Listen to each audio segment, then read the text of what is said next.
Hello and welcome back. Today we're taking a look at a video from NBC News called Dear Mr. President, Kids Talk Donald Trump. Sounds promising already, not in a good way. Let's check it out. Every child in America should be able to play outside Preach. without fear, walk home without danger, and attend a school Preach without it. being worried about drugs or gangs or violence. Amen, brother.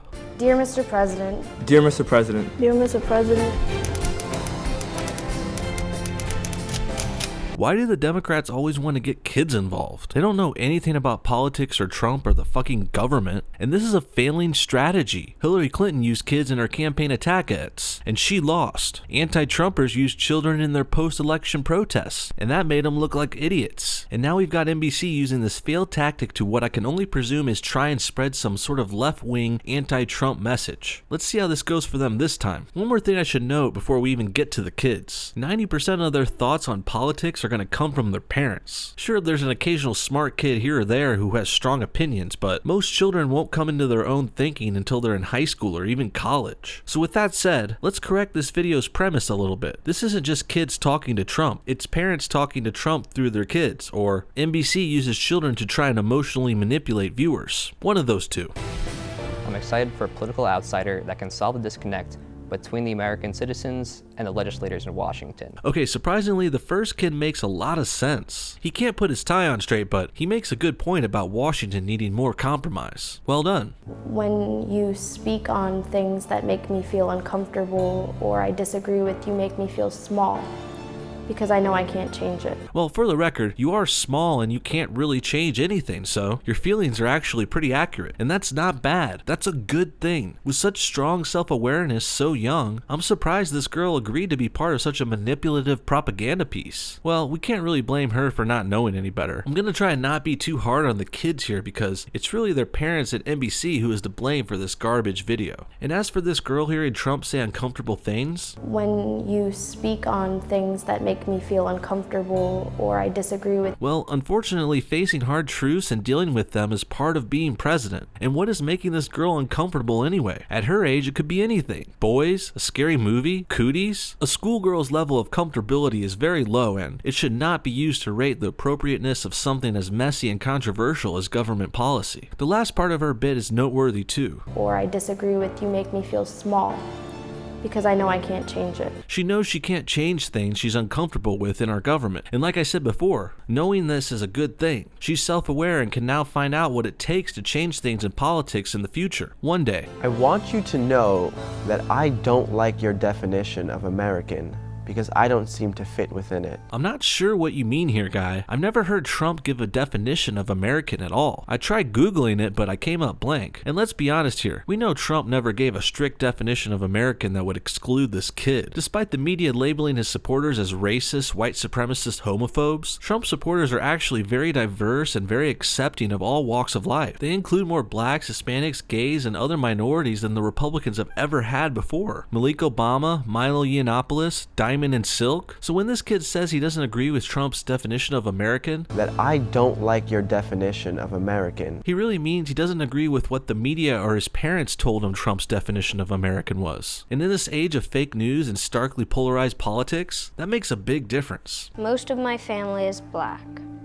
I'm afraid that you're gonna hurt some of us blacks. This is one of the most crude, disgusting, racist lines I've ever seen fed to a kid like this. Please visualize a parent and a producer right behind the camera telling this poor kid to say that. What kind of despicable scumbags would make a kid say this? Most of my family is black. I'm afraid you're gonna hurt some of us blacks. Well, first of all, this kid is barely fucking black. I mean, I've seen Irishmen more tan than this guy. Most likely, this kid's parents are mixed. One white and one black, or maybe even half black. And we all know anyone with a drop of black blood can play the race card, so boom, this kid is all black now. Now let's speculate on his parents for just a second. Do you think this kid has a white dad banging a black mom? Or do you think it's the much more likely black dude with a white baby mama? Probably something like this. Comment what you think his parents are below. Now back to what this mixed kid actually said. I'm afraid that you're gonna hurt some of us blacks. Why in the hell would he think Trump is gonna hurt blacks? Well, he's like 6, so his parents told him that, obviously. Great parenting right there. They instill racist fear of Republicans young in his family. I think that's called brainwashing. When I was this kid's age, all I talked about was Nintendo and Ninja Turtles. This poor kid is afraid the leader of our country is out to hurt his race, or at least part of his actual race. So maybe he'll only get hurt partly. And there's no fucking reason to think this. Trump never said anything racist, especially about black people. I mean, at least Hispanics have an excuse. Even though Trump is right about tightening up immigration and deporting illegals, I could see why Hispanics would oppose that and call him racist for it. But blacks don't even have that kind of excuse. Trump has never said anything remotely negative about blacks, or anything that could be construed that way. Unless you're against him calling out the murders in Chicago and wishing things would get better there. Unless you're against critiquing failing black communities in America, which is very likely if you're regressive. Unless you're against admitting harsh realities so we can fix them, that's not racist or trying to hurt blacks. It's trying to help them, actually. Tough love, if you want to call it that. Really, Trump is not going to hurt blacks or any race. And if this kid is afraid because he thinks that, it's his parents' fault, not Trump. Right now, you're just kind of in the middle. You're swaying towards bad, but I think you can sway back to good. You are here attempting to whitewash America. Man, I know you guys are sick of hearing me defend Trump, but dude, come on. What am I supposed to do with this? Trump's not swaying to bad and he's not advocating for whitewashing America. I mean, how would you even do that? Whitewashing America would mean making government mandates that would make all people drop their previous cultures and adopt the American culture. Some might call that assimilation, and I would say that's a good thing for immigrants to do, really. Migrants who don't assimilate could become problems, much like the Muslims in Sweden. And regardless of whitewashing or assimilating and their merits, Trump has made no speeches or orders on this directly. This is just another part of the media's fake framing of Trump as this racist, white supremacist, Nazi xenophobe. He's not, and anyone who buys that crap is as smart as a fucking child. Fortunately, the kids in this video are children. They have that excuse, but their parents who taught them this propaganda, they don't. You are here attempting to whitewash America. And for the record, this Hispanic kid complaining about whitewashing, well, he's rather whitewashed himself. He's speaking English, wearing Western attire in an American school. If they're so against whitewashing, then why even speak our language or wear our clothes or go to school or live in our houses and drink our water? If you don't like American whitewashing so much, go live in a tent in a field, speaking Spanish, wearing your poncho and sombrero. You don't have to assimilate into America and its modern customs and comforts. You're allowed to live like savages if you want. It's a free country. You're gonna separate me away from my family, and I really don't want that because I love them so much. Well, I don't know why your family's getting deported, but they did something wrong. They're not supposed to be here. Your family members are criminals, unfortunately. I'm very, very sorry. I hate to be too harsh with this girl and her touching moment here, but really, I can't stop thinking about the filmmakers at NBC and how fucking manipulative they're being. This is fucking low, man. Dragging out this minority girl to cry on camera. All this so you can try to emotionally manipulate people politically. Exposing the plight of a child to make your point. That's just shameful, NBC. You are feared among many.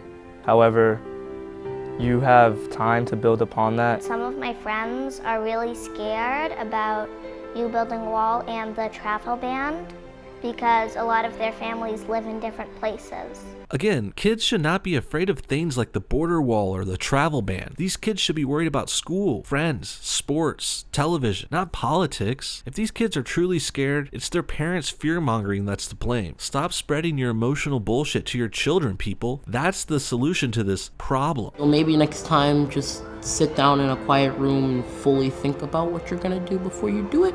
Great advice, kid. You're saying the President of the United States should have meetings to help him make decisions. That's brilliant. God, got any more knowledge bombs for us, kiddo? How about travel? How do you think the President should get place to place in Washington? Maybe instead of just walking, he should, I don't know, take a car? Oh, and if he leaves town, should he fly in a helicopter? Man, I think we're really onto something here. Let's get this kid in the White House. I love the way he explains simple procedures that are already being practiced. And then he acts like he came up with the idea himself. Killing it. It's not fair for refugees.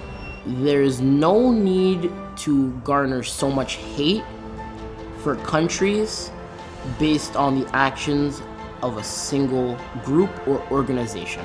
Well, no one is garnering hate here, Brainiac. Trump is not going out and saying, man, you know what? Fuck Madagascar. Fuck the movie and fuck the country. Let's all go out and hate on Madagascar. No one is garnering hate for anyone. The closest thing Trump's done is talk critically or negatively about some countries. Countries who fucking deserved it. Like when he commented on the horrible problems with migrants in Sweden. And guess what? There's horrible problems with migrants in Sweden. Or maybe the travel ban could be construed as garnering hate, when it's really just limiting travel from 7 of the worst countries on earth. They deserve to be chastised and banned until they prove their countries are stable and ready to get back in line with civilization. Dear Mr. President, I want you to know that us kids are not always wrong.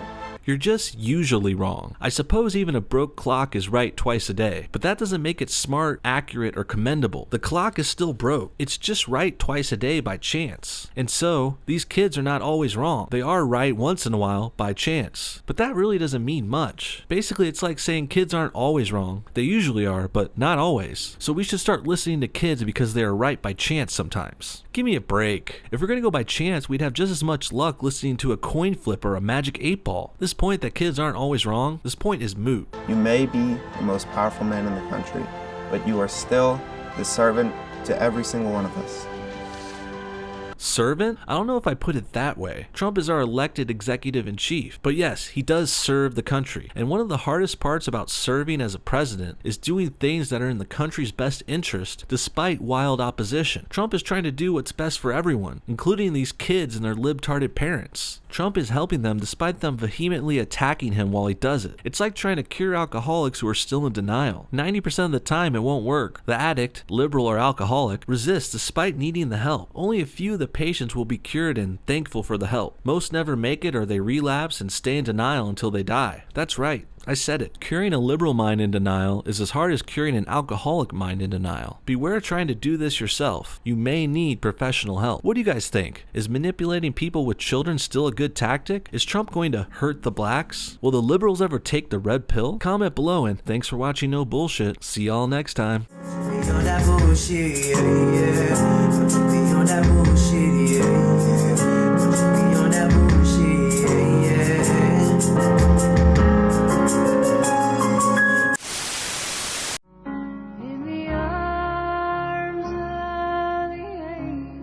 Hello everyone. We wanted to take an extra minute and have you take a look at these little cute guys. That's Kittens and Mitten Kittens and Stinker and Whittly Doo. Those are some of the harmless kittens that have been surviving off of the No Bullshit Patreon account. Go down to No Bullshit Patreon store and donate your money now to save cats and save lives, and just be a good person, and don't be a dick. You know, don't be a dick for once. For one time, give us your money to save cats. One more way you can support the No Bullshit Show is buying our merch. We've got all kinds of shirts, mugs, white shirts, black shirts, hoodies, all kinds of cool stuff at our Teespring store. If you're looking for some swag, I definitely recommend checking it out. And all the proceeds go right back into the show so I can make more videos for you guys. Thanks so much for your time. Goodbye again.